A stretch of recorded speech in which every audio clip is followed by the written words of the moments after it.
AITA for bringing up my brother's premature birth at Christmas dinner to get my parents to shut up. I am a nurse practitioner and my fiancé is completing her residency. We live together and have for a few years now. We aren't in any hurry to get married. We originally had plans to do so a couple of years ago, but then we got really busy for 2 years. It is driving my very religious parents crazy that their youngest son is living in sin. I don't really care. I'm an adult and I do what I want. We are getting married in June. So we are visiting my parents for Christmas. The way it came together this year, everyone is at my parents' house. So that's my folks, my 3 siblings, myself and fiancé, and 7 grandchildren. So 17 people.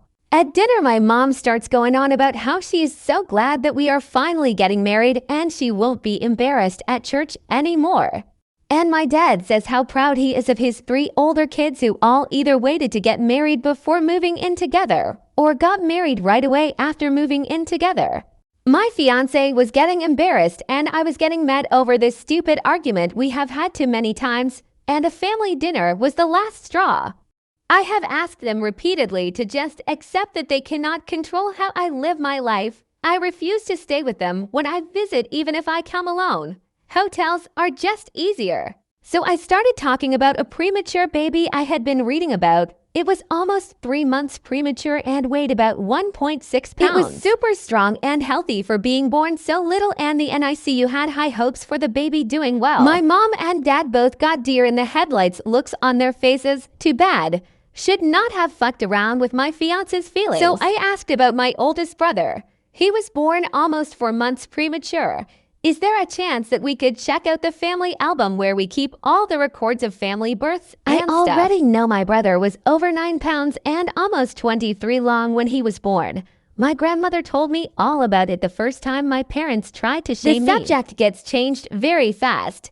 After supper, my parents told me that I should not try to embarrass them with private things that are not my concern. I told them that if I heard anything about my living arrangements ever again for the rest of my life, I would make sure to keep bringing up the fact that my mom was in her 2nd trimester when they got married. My parents are mad at me for telling them how to behave in their own home, but my fiancé is happy that they seem to be off the subject for good.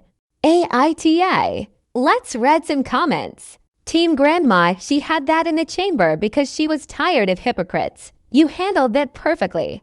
NTA, OPU asked politely. They persisted in their vocal rudeness. You had to take a stronger measure. You did it with finesse, which got your point across and achieved your goal, which seems almost a Christmas miracle given their hypocrisy and lack of manners and self-awareness.